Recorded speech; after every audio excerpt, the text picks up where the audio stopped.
నమస్కారం బీఆర్కే న్యాయవేదికకు స్వాగతం. ఈరోజు మనం ముఖ్యమైన సమకాలీన అంశంపై చర్చించబోతున్నాం. భారతీయ పౌరసత్వం మరియు డొనాల్డ్ ట్రంప్ అధ్యక్ష పదవికి వచ్చిన తర్వాత జరిగిన మార్పుల ప్రభావం, అమెరికాలో ట్రంప్ పాలన తర్వాత అనేక మార్పులు చోటు చేసుకున్నాయి. ముఖ్యంగా వలసదారులైన H1B వీసాలపై అండ్ డ్యువల్ సిటిజన్షిప్పై మరియు భారతీయులకు వ్యతిరేకంగా ఉన్న కొన్ని విధానాలపై తీవ్ర ప్రభావం అయితే చూపాయి. ఇది భారతీయ పౌరసత్వానికి ఎలా సంబంధించింది, మన పౌరులు ఎలాంటి న్యాయపరమైన సమస్యలు ఎదుర్కొంటున్నారు, భవిష్యత్తులో ఎలాంటి మార్గాలు ఉంటాయి, ఈ అంశాలపై అవగాహన కల్పించడానికి మనతో పాటు స్టూడియోలో ప్రముఖ న్యాయవాది అడ్వకేట్ మాలతి గారు ఉన్నారు. ఈ రంగంలో విస్తృత అనుభవం కలిగిన వారు. ఆమెకి చట్టపరమైన విషయాలను వివరంగా తెలియజేస్తారు. అంటే మేడం నమస్తే మేడం. అంటే భారతీయ పౌరసత్వం ప్రస్తుత చట్టాల ప్రకారం ఎలా పొందాలి, అంటే భారత పౌరసత్వం పొందడానికి మన దేశంలో ఎలాంటి చట్టాల విధానాలు ఉన్నాయి మేడం? ఫస్ట్ థింగ్ ఏంటంటే, ఇప్పుడు ఒకవేళ ఇండియన్ సిటిజన్షిప్ అంటే ఒక భారతీయుడు కావాలంటే ఫస్ట్ థింగ్ ఏంటంటే ఈ దేశంలో పుట్టి ఉండాలి. అంటే should be born in India. Article 5(6) of constitution ఏం చెప్తుందంటే, ఎవరైతే ఇండియాలో పుడతారో వాళ్ళందరూ కూడా ఇండియన్స్ అంటే ఇండియాలో పుట్టిన వాళ్ళు ప్రతి ఒక్కరికి కూడా సిటిజన్షిప్ ఆటోమేటిక్గా న్యాచురల్గా వచ్చే సిటిజన్షిప్. సో ఏముండదు దానికి. ఒకవేళ ఇది కాకుండా సపోజ్ ఒక ఇండియన్ ఉన్నారు, ఒక ఫారెన్ అమ్మాయిని చేసుకున్నాడు అనుకోండి, ఆ ఫారెన్ అమ్మాయి ఇక్కడికి వస్తుంది, వచ్చి ఈ అబ్బాయిని చేసుకుంటే ఆ అమ్మాయికి సిటిజన్షిప్ ఇవ్వచ్చు, ఏది త్రూ మ్యారేజ్. సో ఇది తప్ప ఇంకా ఎలాంటి ఛాన్సెస్ కూడా లేవు సిటిజన్షిప్ రావడానికి. అది కూడా దానికి ఒక ప్రొసీజర్ ఉంటుంది, ఆ ప్రొసీజర్ పాటించిన తర్వాతనే ఆ సిటిజన్షిప్ అనేది ఇస్తారు. అంటే ఒక వ్యక్తి భారత పౌరసత్వాన్ని కోల్పోతే ఆయన ఎలాంటి ప్రభావాలు ఉంటాయి మేడం? సపోజ్ ఒకవేళ ఒక ఇండియన్ సిటిజన్ ఉన్నాడు, ఆయన అమెరికాకి వెళ్ళిపోయిండు, లేకపోతే వేరే దేశంకి వెళ్ళిండు, ఇక్కడ ఈ సిటిజన్షిప్ ఏదైతే ఉందో ఇది రినౌన్స్ చేసి అంటే ఇది వదిలేసుకొని అక్కడ సిటిజన్షిప్ ఒకవేళ తీసుకొని ఉంటే ఆయన నో మోర్ ఇండియా, ఇంకా ఇండియన్ కాదన్నట్టు, అంటే ఇండియన్ సిటిజన్షిప్ పోయినట్టే. సో అప్పుడు ఏంటంటే ఫస్ట్ పోయేది ఏంటంటే ఓటు హక్కు. అంటే ఆయన ఓటు, ఇప్పుడు ఏ పర్సన్ ఆమె కానీ ఆయన కానీ ఒకవేళ వేరే దేశస్థుడు అయిండు అన్నప్పుడు, వేరే దేశానికి సిటిజన్షిప్ వచ్చింది, ఇండియాది పోయింది అన్నప్పుడు ఫస్ట్ పోయేది రైట్ టు ఓట్. అంటే ఓట్ అనేది వేయలేరు. అది కాకుండా ఇక్కడ ఆయన అగ్రికల్చర్ అలాంటివి చేసుకోలేరు. ఇక్కడ ప్రాపర్టీస్, అగ్రికల్చర్ ప్రాపర్టీస్ అనేది కమర్షియల్ అవి కొనుక్కోవచ్చు, మళ్ళీ అగ్రికల్చర్ ప్రాపర్టీస్ కొనరాదు. మళ్ళీ ఇది కాకుండా ఒకవేళ ఆయన ఇక్కడుండి ఇప్పుడు సపోజ్ ఎక్కడైతే పుట్టి పెరిగినాడో ఆ ప్లేసెస్లో వాళ్ళ జోన్ ఉంటుంది, వాళ్ళ లోకల్ జోన్ ఉంటుంది. ఆ లోకల్ జోన్లో గవర్నమెంట్ జాబ్స్ ఏవైతే ఇస్తారో ఆ జాబ్స్ ఇంకా ఉండవు, గవర్నమెంట్ జాబ్స్ ఆయన చేసుకోలేరు. సో బేసిక్ రైట్స్ ఏవైతే ఉన్నాయో సిటిజన్షిప్తో వచ్చేటివి, right to vote, right to buy and also ఏమంటారు ఈ రైట్ టు గవర్నమెంట్ జాబ్, ఇవన్నీ కూడా పోతాయి. ఓకే, డొనాల్డ్ ట్రంప్ అధ్యక్షుడిగా ఉన్నప్పుడు భారత పౌరసత్వానికి సంబంధించిన ఎలాంటి మార్పులు అయితే చోటు చేసుకున్నాయి? ట్రంప్ ప్రభుత్వంలో పౌరసత్వం లేదా వలస విధానంలో ఎలాంటి మార్పులు జరిగాయి మేడం? ప్రీవియస్లీ ఏంటంటే, ఇప్పుడు ఒకవేళ ఇక్కడ నుంచి ఇప్పుడు ఇద్దరు ఇండియన్స్ వెళ్ళినరు అంటే ఇక్కడ నుంచి అమెరికా వెళ్ళినారు అనుకోండి, బికాస్ మీరు డొనాల్డ్ ట్రంప్ అంటున్నారు కాబట్టి అమెరికా గురించి మాట్లాడతాం. సో ఇక్కడ నుంచి ఇద్దరు ఇండియన్స్ వెళ్ళినరు, పెళ్ళి చేసుకొని వెళ్ళిండ్రు అనుకోండి, అక్కడ ఒక 5 ఏళ్ళ తర్వాత 5 years ఉంటే PR వస్తుంది. అంటే 5 years తర్వాత వాళ్ళ గ్రీన్ కార్డ్ వస్తుంది, అంటే వాళ్ళు అక్కడ రెసిడెన్స్ లాగా అది రావచ్చు రాకపోవచ్చు. బట్ వాళ్ళిద్దరికి పిల్లలు పుడతారు. ఒక కపుల్ అంటే మ్యారీడ్ కపుల్ పోయిన తర్వాత పిల్లలు పుడితే అది అమెరికాలో పుట్టుంటే వాళ్ళు ఆటోమేటిక్గా అమెరికన్ సిటిజన్ అనేది అవుతారు. సో ఇలాంటివి ఆటోమేటిక్ సిటిజన్షిప్ కోసము చాలామంది అంటే పిల్లల్ని అక్కడనే కనడం, ఇక్కడ కనకుండా అక్కడ కనడం అలాంటివి చేసి ఉంటారు, ఎందుకంటే సిటిజన్షిప్ కోసం. సో కొన్ని ఇవైతే ఉన్నాయి. మళ్ళీ గ్రీన్ కార్డు కూడా రావడానికి 5 years పడుతుంది. ఈ 5 years ఈ ప్రొసీజర్స్లో ఈ పిల్లలు పుట్టే దాంట్లో ఈ కొన్ని ఉన్నాయి. మళ్ళీ స్టడీ వీసా ఏదైతే F1 వీసా ఉన్నదో ఆ F1 వీసాలో కూడా మార్పులు చేపులు చాలా చేశారు. సో ప్రతిదానికి రెస్ట్రిక్ట్ చేసిండ్రు, అంటే ఒక టైం లైన్ ఇచ్చిండ్రు. ఆ టైం లైన్ లోపల పుట్టిన పిల్లలు మాత్రమే ఇంకా అమెరికన్ సిటిజన్స్ అవుతారు, తర్వాత దాటిన వాళ్ళు అమెరికన్ సిటిజన్స్ కారు. ఒకవేళ ఇండియన్స్కి పుడితే ఇండియన్స్ అవుతారు, వాళ్ళు అమెరికన్స్ కారు అని చెప్పేసి మేజర్ చేంజ్ అనేది తీసుకొచ్చిండ్రు. ఇది కాకుండా ఇప్పుడు వర్క్ పర్మిట్స్ ఉన్నాయి, అంటే స్టూడెంట్స్కి వర్క్ పర్మిట్స్ విషయంలో కూడా బాగా స్ట్రిక్ట్గా చేసేసిండ్రు. మళ్ళీ ఎవరైతే మైగ్రేట్ అవుతారు, ఇల్లీగల్గా మైగ్రేట్ అయిన వాళ్ళు చాలామంది ఉంటారు అమెరికా కంటే, ప్రాపర్ డాక్యుమెంట్స్ లేక విజిట్ అని చెప్పి ఇంకేదో జాబులు చేసుకుంటా, మళ్ళీ తర్వాత చదువు అయిపోయిన తర్వాత కూడా అక్కడనే కంటిన్యూ చేసుకుంటూ ఉండే వాళ్ళు ఉంటారు. సో ఇల్లీగల్గా వాళ్ళు అంటే వీసా టైం అయిపోయిన తర్వాత కూడా అక్కడ ఇంకా ఉంటే వాళ్ళు ఇల్లీగల్ ఇమ్మిగ్రెంట్స్ అంటారు. ఆ ఇల్లీగల్ ఇమ్మిగ్రెంట్స్ వేల మందిలో అంటే వేల సంఖ్యలో ఇండియాకి తిరిగి ట్రంప్ పంపించడం జరిగింది. రీసెంట్గా న్యూస్ చూస్తే అదే ఉంది. సో ఇలాంటి పెద్ద పెద్ద మేజర్ చేంజెస్ తీసుకోవడం రావడం వల్ల ఒక 2-3% ఆఫ్ పాపులేషన్ అయితే ఎఫెక్ట్ అయింది. ఎవరైతే ఇండియా నుంచి వెళ్ళి అమెరికాలో ఉన్న వాళ్ళు ఉన్నారో ఇండియన్స్, వాళ్ళకి ఇది ఎఫెక్ట్ అయితే ఖచ్చితంగా చాలా బాగా అయింది.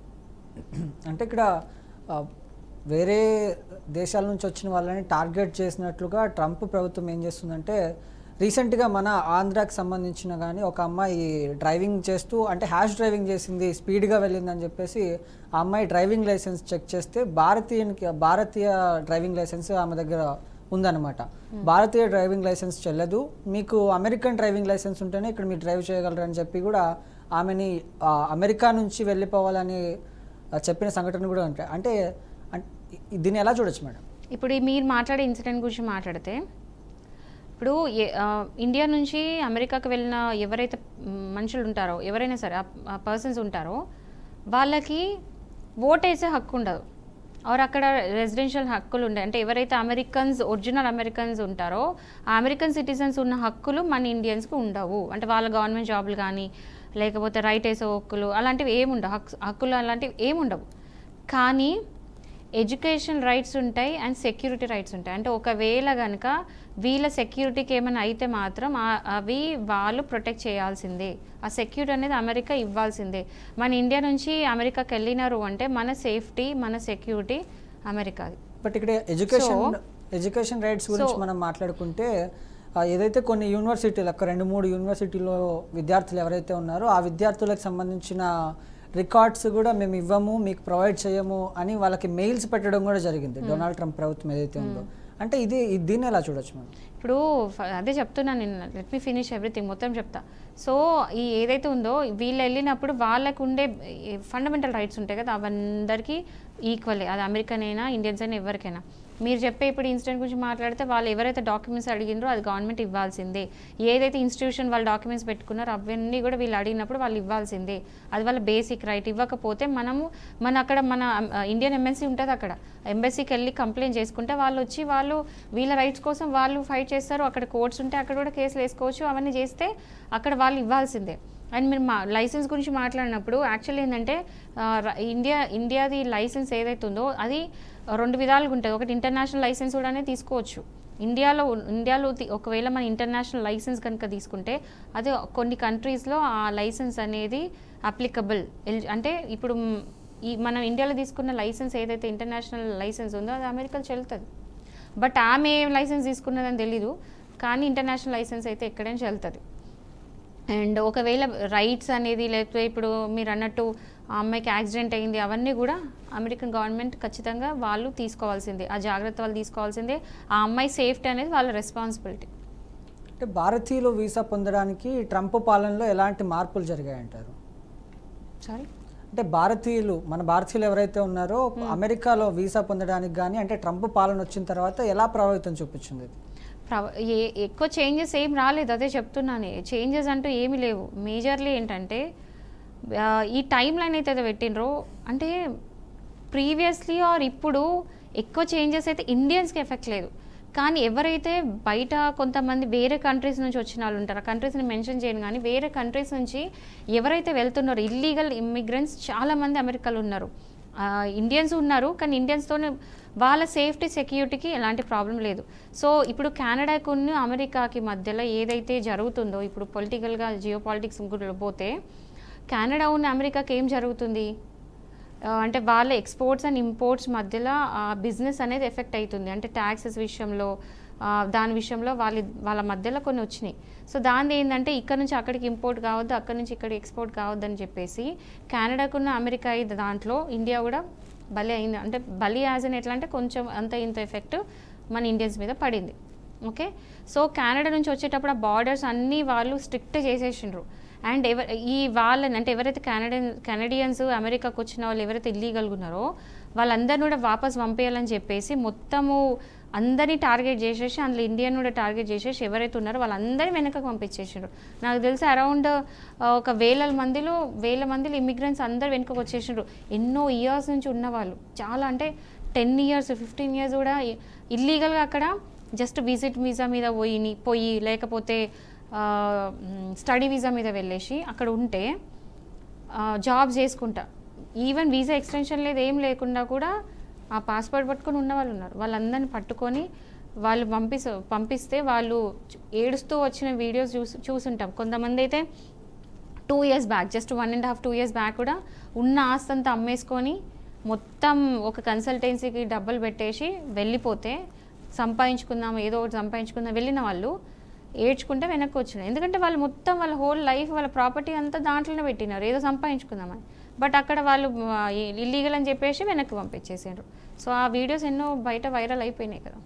అంటే ఒక భారతీయుడు అమెరికా పౌరసత్వం పొందినప్పుడు భారత పౌరసత్వం అనేది నిలబడుతుందంటారా?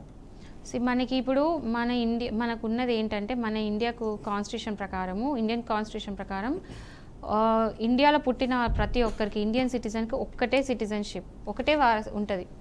అదే అమెరికా అయితే డ్యూయల్ ఉంటుంది.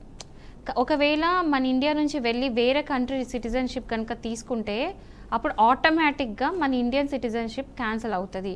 అండ్ ఎక్కడైతే కంట్రీలో ఉన్నారో ఏ సిటిజన్షిప్ వచ్చిందో అదే వాళ్ళకు ఉంటుంది. సో ఎప్పుడైతే ఒక ఇండియన్ వెళ్ళి బయట ఉన్నప్పుడు ఆ సిటిజన్షిప్ వచ్చింది అంటే ఆటోమేటిక్ ఇండియన్ సిటిజన్షిప్ పోతే ఇక్కడ ఉన్న రైట్స్ అన్నీ కూడా ఆయనకు పోయినట్టే, ఆ పర్సన్కి పోయినట్టే. బట్ అమెరికా ఏంటో తెలుసా, 2 డ్యూయల్ సిటిజన్షిప్స్ పెట్టుకోవచ్చు. అంటే 2 countries ఆఫ్ హీస్ చాయిస్, అంటే ఆయన చూస్ చేసుకున్న ఏ సిటిజన్షిప్ అయినా పెట్టుకోవచ్చు. ఇదైనా పెట్టుకోవచ్చు, అదైనా పెట్టుకోవచ్చు. ఒకవేళ భారత పౌరసత్వం కోల్పోయిన వ్యక్తి ఓఎస్ఐ కార్డు కలిగి ఉంటే వారు భారతదేశంలో వలసగామిగా చేయగలరా? ఇప్పుడు ఓవర్సీస్ సిటిజన్షిప్ రైట్స్ ఏవైతే ఉన్నాయో అదేంటంటే ఇక్కడ ఇండియా నుంచి మైగ్రేట్ అయిపోయి అమెరికాలో చాలా ఇయర్స్ ఉంటారు. ఇయర్స్ ఉన్న తర్వాత వాళ్ళకి ఆ ఓవర్సీస్ సిటిజన్షిప్ అనేది వస్తుంది, ఆ రైట్స్ వస్తాయి. సో దాని ద్వారా ఏంటంటే వాళ్ళు ఇక్కడ ఇండియాలో వాళ్ళకి సిటిజన్షిప్ ఉండదు, అక్కడ ఉండదు. ఇక్కడ వాళ్ళు ఓట్ వేయలేరు, అక్కడ ఓట్ వేయలేరు. సో న్యాచురలైజేషన్ అంటే న్యాచురల్గా వాళ్ళకి ఎక్కడ వారసత్వం సిటిజన్షిప్ ఎక్కడ వస్తుందో ఆ సిటిజన్షిప్ ఎక్కడ వచ్చిందో అక్కడ ఓట్ వేసుకునే హక్కు వస్తుంది. సో ఓవర్సీస్ ఏంటంటే ఇక్కడ ఉండరు, అక్కడ ఉండరు. బట్ ఫైనల్లీ ఏదైతే సిటిజన్షిప్ వాళ్ళ డాక్యుమెంట్స్ అంతా చెక్ చేసి వాళ్ళకి ఇస్తారు చూడండి, ఆ చూసిన తర్వాత వచ్చిన తర్వాత అప్పుడు ఆ సిటిజన్షిప్ వాళ్ళు ఆప్ట్ చేసుకొని పెట్టుకోవచ్చు. అక్కడ వాళ్ళకి అన్ని రైట్స్ కూడా వచ్చేస్తాయి. ఇఫ్ ఇన్ కేస్ ఒక వ్యక్తి భారత పౌరసత్వం కోల్పోతే అప్పుడు ఆయన ఏ ఎంటీల్లో హక్కులు కోల్పోయినట్టు అవుతుంది? ఎంటిటీ అంటే ఇప్పుడు first thing right to vote, అది అంటే ప్రతి మనిషికి బేసిక్ హక్కు ఏంటంటే రైట్ టు ఓట్. ఎందుకంటే మనము మన లీడర్స్ని మన పొలిటీషియన్స్ని మనమే చూస్ చేసుకోవాలనేది మన basic right. So right to vote అనేది కోల్పోతాం మనం. ఒక్కసారి ఇండియా నుంచి వెళ్ళిపోతే ఇంకా మనం నో మోర్ ఇండియన్ అన్నట్టు, మనం ఇండియన్ కాదు ఇంకా. సో మనం రైట్ టు ఓట్ పోతుంది. సపోజ్ ఇప్పుడు ఒక అమెరికన్ ఇప్పుడు ఎన్ఆర్ఐ వచ్చి ఇక్కడ తను సిటిజన్షిప్ పోయింది, ఇంకా ఆయన అమెరికన్ సిటిజన్ అయిపోయిండు, but still born in India. వచ్చిన తర్వాత ఆయన వ్యవసాయం చేయాలనుకుంటారు, వ్యవసాయం చేయాలి, అగ్రికల్చర్ ల్యాండ్ కొనాలనుకుంటే ఆయన కొనలేడు. ఎందుకంటే మన ఇండియన్స్ మాత్రమే అగ్రికల్చర్ ల్యాండ్ కొనగలుగుతారు, ఆర్ అక్కడ సాగు చేయొచ్చు. ఆ రైట్ అనేది పోతుంది. అది కాకుండా ఇంకా వెనక్కి వచ్చి నేను గవర్నమెంట్ జాబ్ చేసుకుంటా అంటే కూడా ఆ గవర్నమెంట్ జాబ్ చేసుకోవడానికి కూడా హక్కు ఉండదు. అంటే ఐఏఎస్ అవుతా, ఐపీఎస్ అవుతా, యూపీఎస్సీ రాసుకుంటా, గ్రూప్స్ రాసుకుంటా అంటే చేయడానికి ఉండదు, ఏ జాబ్ కూడా ఉండదు. అంటే భారతదేశం నుంచి వలసదారులు తిరిగి రావడానికి ఎలాంటి నిబంధనలు అయితే ఉంటాయి మేడం? ఏంటండి? భారతదేశం నుంచి వలసదారులు తిరిగి రావాలంటే ఎలాంటి నిబంధనలు ఉంటాయి? ఇప్పుడు ఫస్ట్ థింగ్ ఏంటంటే ఇక్కడ నుంచి అక్కడికి వెళ్ళినారు అనుకోండి, ఇప్పుడు సిటిజన్షిప్ వచ్చే వరకే. ఒకవేళ ఇక్కడ నుంచి అక్కడికి వెళ్ళిన తర్వాత అక్కడ అమెరికన్ సిటిజన్షిప్ వచ్చేసింది, ఇక్కడ అంటే ఇండియన్ సిటిజన్షిప్ నేను అనౌన్స్ చేసేసుకున్నా, వదిలేసుకున్నా, అక్కడికి వెళ్ళిన తర్వాత నాకు అమెరికన్ సిటిజన్షిప్ వచ్చింది అన్నప్పుడు అప్పుడు ఓవర్సీస్ సిటిజన్ నేను అయిన తర్వాత నేను వెనక్కి రాలేను. వెనక్కి రావాలి అనుకుంటే మాత్రం దానికి ఒక ప్రొసీజర్ ఉంటుంది. ఆ ప్రొసీజర్ ఏంటంటే అక్కడ అమెరికన్ సిటిజన్షిప్ వదిలేసుకొని నాకు మళ్ళీ తిరిగి నా భారతదేశమే కావాలి, నా సిటిజన్షిప్ నాకు కావాలని చెప్పేసి ఇక్కడికి వచ్చి అదేమంటే పెటిషన్ అని వేసుకొని అప్లికేషన్ వేసుకుంటే అప్పుడు వాళ్ళు మొత్తం ఎందుకు మళ్ళీ పర్పస్ ఏంటి అని చెప్పేసి మొత్తం చూసి అది అన్ని కరెక్ట్ అనిపిస్తే, జెన్యున్గా అనిపిస్తే అప్పుడు మళ్ళీ కూడా ఈ ఇండియన్ సిటిజన్షిప్ ఏదైతే పాతుందో అది ఇచ్చేస్తారు. బట్ దానికి చాలా టైం పడుతుంది అండ్ పెద్ద ప్రొసీజర్ అది. ఇక్కడ భారతదేశం నుంచి వలసదారులు తిరిగి రావడం ద్వారా పౌరసత్వం పొందడం ఎలా జరుగుతుంది? ఒకవేళ భారతదేశం నుండి వలసదారు తిరిగి రావడం ద్వారా అవును. అంటే ఇప్పుడు ఒకవేళ వెనుకకు వచ్చిండు అనుకోండి, వాళ్ళ రైట్స్ అనేది వాళ్ళకి వస్తాయి. అంటే ఇప్పుడు నేను చెప్తున్నా కదా, రైట్ టు ఓట్ ఏదైతే ఉందో, లేదా రైట్ టు పర్చేజ్ ఉందో, లేదా గవర్నమెంట్ జాబ్స్, బేసిక్గా ఏ రైట్స్ డిఫరెన్స్ ఉండేయండి. ఇప్పుడు ఇండియన్ సిటిజన్కి ఉండే మెయిన్ హక్కులు ఇవే. ఇంకా మేజర్ ఏదైతే ఉందో మన ప్రొటెక్షన్, మన సెక్యూరిటీ, లేదా మనం ఏదైనా కొనాలనుకున్నా, లేకపోతే మనం ఇక్కడ తిరగాలనుకుంటా, అంటే ఈవెన్ మనం బయట ఫ్రీగా తిరగడానికి కూడా, ఆర్ మనం ఏదైనా మాట్లాడాలనుకుంటే రైట్ టు స్పీచ్, ఇవన్నీ కూడా యాజ్ ఇట్ ఈస్ ఉంటాయి, ఏవి కూడా పోవు. కానీ మేజర్ ఏవైతే ఉంటాయి, ఈ రైట్ టు ఓట్, ఇవన్నీ మాత్రమే మార్పులు చేపులు జరుగుతాయి. అదర్వైజ్ అన్నీ కూడా సేమ్ ఉంటాయి. బట్ ఇక్కడ నుంచి అక్కడికి వెళ్ళిన తర్వాత అయితే అంటే అక్కడ కూడా ఏమవుతుందంటే అక్కడ కూడా రెస్ట్రిక్షన్స్ ఉంటాయి. బేసికల్లీ అక్కడ అమెరికన్ సిటిజన్స్ ఏవైతే వాళ్ళ హక్కులు ఉంటాయో ఆ హక్కులు అన్నీ కూడా వీళ్ళకి రావు. అందులో కూడా ఇంకొన్ని రెస్ట్రిక్షన్స్ ఉంటాయి. అక్కడ పూర్తిగా పుట్టిన వాళ్ళకి మనకి అసలు ఏ హక్కులు అనేది ఉండవు. అంటే భారతీయ పౌరులు అమెరికాలో ఎప్పుడు పౌరసత్వం పొందగలరు, ఎలాంటి టైంలో? సో దానికి చూసుకుంటే ఫస్ట్ థింగ్ ఏంటంటే చాలామంది ప్రాసెస్లు అన్నీ చాలా రకాలు ఉంటాయి. H1 వీసా, F1 వీసా, ఇట్లా రకరకాల వీసాలు ఉంటాయి. అండ్ విజిట్ వీసా, మళ్ళీ విజిట్ కాకుండా స్టడీ వీసా. సో ఇవన్నీ ఏంటంటే ఇప్పుడు చాలామంది అంటే ప్రతి ఒక్కరు ఇంటర్ కాగానే లేదా డిగ్రీ కాగానే అమెరికా వెళ్ళిపో చదువుకుందాము. చాలామంది ఎట్లా ఆలోచిస్తున్నారు, అమెరికా వెళ్ళి చదివితే అదే గ్రేట్ అన్నట్టుగా. ఇండియాలో కంటే అక్కడ సర్టిఫికేట్ వాల్యూ ఎక్కువ. కానీ చాలామంది తెలియని విషయం ఏంటంటే మన ఇండియాలో ఉన్న యూనివర్సిటీకి ఉన్న రికగ్నిషన్, మన ఇండియాలోకి ఉన్నంత ఏమంటారు ఆ సర్టిఫికేషన్ ఎక్కడ కూడా ఉండదు. సో ఇవన్నీ కూడా వదిలేసుకొని అమెరికా పోతే పెద్ద గ్రేట్ అన్నట్టు ఫీల్ అయ్యి చాలామంది ఇక్కడ నుంచి వెళ్తున్నారు. ఓకే, సో అక్కడికి వెళ్ళిన తర్వాత ఒక్కసారి బయట కంట్రీకి వెళ్ళిన తర్వాత ఇండియన్స్ ఎవరైనా వెనక్కి రారు, అక్కడే ఉండాలనుకుంటున్నారు. సో వాళ్ళు నెక్స్ట్ స్టెప్ ఏముంటుంది, PR, పర్మనెంట్ రెసిడెన్సీ. ఇక్కడ వద్దు, ఇంకా పర్మనెంట్ రెసిడెన్సీ వస్తుందంటే అక్కడ ఉన్న ఫెసిలిటీస్ తీసుకోవచ్చు. ఇప్పుడు ఏంటంటే ఇక్కడ చదువుకోవడానికి ఇక్కడ నుంచి అక్కడ చదువుకున్న వెళ్ళినప్పుడు ఏ రైట్స్ ఉంటాయి, కానీ మెడికల్ ఏదైతే ఎక్స్పెన్సెస్ ఉంటాయో అవి ఉంటాయి, చదువు ఎడ్యుకేషనల్ ఉంటాయి. సో ఈ రైట్స్ ఉంటాయి. బట్ ఇన్సూరెన్స్ ఉంటాయి. ఇప్పుడు అమెరికన్ సిటిజన్స్కి ఏంటంటే ఇన్సూరెన్స్ ఉంటాయి తెలుసా. ఇప్పుడు వాళ్ళకి పుట్టినప్పుడు అక్కడ పుట్టగానే వాళ్ళకి మెడికల్ ఎక్స్పెన్సెస్ ఏవి ఉన్నా కూడా గవర్నమెంట్ భరిస్తుంది. మన ఇండియాలాగా అంటే ఇన్సూరెన్స్లు ఇవన్నీ మనం సెల్ఫ్గా కట్టుకోవాలి. బట్ అక్కడ ఏంటంటే అక్కడ గవర్నమెంటే ఇన్సూరెన్స్ కడుతుంది. అండ్ ఏదైనా మెడికల్ ఇష్యూ ఉంటే ఈవెన్ బార్న్ బేబీ అంటే జస్ట్ పుట్టిన డేస్ బేబీ కూడా గవర్నమెంట్ అనేది మెడికల్ ఇన్సూరెన్స్ ఇస్తుంది, మెడికల్ కవరేజ్ ఇస్తుంది, ఏది కూడా ఫ్రీ. అండ్ పెద్దగా అయిన తర్వాత ఎడ్యుకేషన్ కూడా ఫ్రీ చేసేస్తుంది, మొత్తం స్కూల్స్ అన్నీ కూడా ఫ్రీ. సో అవన్నీ ఎంజాయ్ చేయాలంటే PR కావాలి. ఇండియన్స్గా అదేంటి PR వస్తేనే అక్కడ అమెరికన్స్తో సమానంగా వాళ్ళు ఆ రైట్స్ అనేది ఎంజాయ్ చేయొచ్చు. ఎందుకంటే మళ్ళీ జేబుల నుంచి పెట్టుకోవాలి అవన్నీ అక్కడ. ఎందుకంటే మేజర్ ఎక్స్పెన్సెస్ ఏముంటాయి అమెరికాలో, ఖచ్చితంగా ఎడ్యుకేషన్ ఉంటుంది, ఫీజులు ఎక్కువ ఉంటాయి, చాలా లాక్స్లో ఉంటాయి, అది ఉంటుంది. అండ్ ఒకవేళ బై ఛాన్స్ ఏదైనా మెడికల్ ఇష్యూ అయిందంటే మెడికల్ ఇష్యూస్, ఇన్సూరెన్స్ వీటికే. సో వీటికి ఏం చేస్తున్నారంటే PR తీసుకుంటారు. ఆ PR రావాలంటే ఖచ్చితంగా ఇక్కడ నుంచి వెళ్ళి అక్కడ ఉన్న తర్వాత 5 years వెయిట్ చేయాలి. ఆ 5 years వెయిట్ చేసిన తర్వాత దానికి చాలా ప్రొసీజర్స్ ఉంటాయి. అది అంటే క్రిటికల్గా స్టెప్ బై స్టెప్ ప్రొసీజర్స్ ఉంటాయి. అది దాటిన తర్వాతనే అది వస్తుంది, PR అనేది వస్తుంది. ఇంకోటి ఇప్పుడు కొన్ని ఈ వీసాస్ ఉంటాయి, H1 వీసాస్, కొన్ని వీసాస్ ఉంటాయి. అవి ఏంటంటే మనం అప్లై చేసుకుంటే ఒక్కొక్క పర్సన్కి రావాలంటే కనీసం సంవత్సరాలు వెయిట్ చేయాలి. ఎందుకంటే అదంతా లాటరీ సిస్టంలో తీస్తారు. అంటే కొన్ని నేమ్స్ ఎవరైతే అప్లై చేసుకుంటారో అవి ఒక లాటరీలో ఇట్లా బాక్స్లో వేసేస్తారు, లాటరీ తీస్తారు. ఎవరికైతే అది లాటరీ బై ఛాన్స్ అంటే 100లో ఒక 10 మందికి వస్తుంది కావచ్చు, వాళ్ళకి సెలెక్ట్ చేసేసి వాళ్ళకి అంటే బై ఛాన్స్ బై లక్ వచ్చేటివి ఈ వీసాలను కూడా. సో దానికోసం వెయిట్ చేసి ఇయర్స్ తరబడి ఉన్న వాళ్ళు అక్కడ ఉన్నారు. ఇది కాకుండా స్టడీ వీసా ఎట్లా అంటే ఇప్పుడు ఒక కోర్స్ సెలెక్ట్ చేసుకున్నాము, ఒక 2 years కోర్స్ సెలెక్ట్ చేసుకున్నాము, ఒక 3 years కోర్స్ సెలెక్ట్ చేసుకున్నాము. అట్లా వెళ్ళిన తర్వాత ఆ పర్టికులర్ పీరియడ్ ఆఫ్ టైమ్ అంతే ఉండాలి అక్కడ. అంటే ఎంత వరకు పర్మిషన్ ఉందో చదువుకోవడం, పర్మిట్ అంటారు, ఆ పర్మిట్ టైంలో అక్కడ ఉండి ఆ 2 years మాత్రమే చదువుకోవాలి. ఆ తర్వాత ఒక ఎక్స్టెన్షన్ ఎప్పుడు దొరకవచ్చు అంటే ఒకవేళ ట్రైనీ లాగా ఉన్నారు, అంటే ఏదైతే ప్రొఫెషన్ చేసిండ్రో, ఏదైతే కోర్స్ చేసిండ్రో ఆ కోర్స్కి సంబంధించిన ట్రైనింగ్ తీసుకోవడానికి ఆ ట్రైనింగ్ కింద ఇంకా ఎక్స్టెన్షన్ ఒక 6 months నుంచి 1 year చేసుకోవచ్చు. సో ఆ పర్మిషన్ కనుక మళ్ళీ దానికి అప్లై చేసుకోవాలి. ఆ పర్మిషన్ వచ్చిన తర్వాత వాళ్ళు అక్కడ ఉండగలుగుతారంటే ఉండొచ్చు. ఇవన్నీ కాకుండా ఇంకా వేరే విసాస్ ఉంటాయి, అవి విజిట్ విసా. సపోజ్ నేను అమెరికా వెళ్ళాలనుకుంటున్నా, నేను చూడాలనుకుంటున్నా, ఏదో కంట్రీ కావాలనుకుంటే నేను వీసాకి అప్లై చేస్తా. సో దానికి ఏమవుతుందంటే విజిట్ వీసా అనేది మనకి ఇచ్చేస్తారు. అంటే ఇక్కడ ఎంబసీ పోయి మనం అప్లై చేసుకుంటాము, సో అది ఇస్తారు. అక్కడికి వెళ్ళిన తర్వాత సపోజ్ విజిట్ వీసాకి మళ్ళీ దాని వ్యాలిడిటీ 6 months.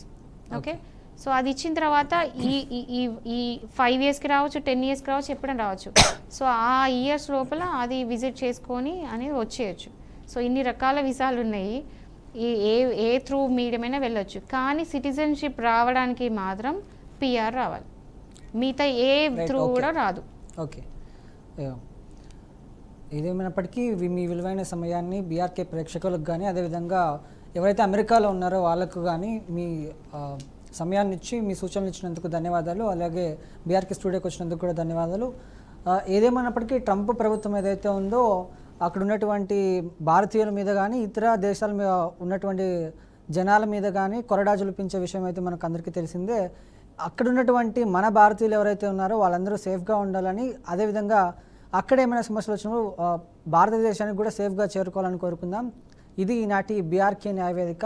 మళ్ళీ వచ్చే ఎపిసోడ్లో మళ్ళీ కలుసుకుందాం. అంతవరకు చూస్తూనే ఉండండి బీఆర్కే న్యూస్, తెలుగోడి సత్తా.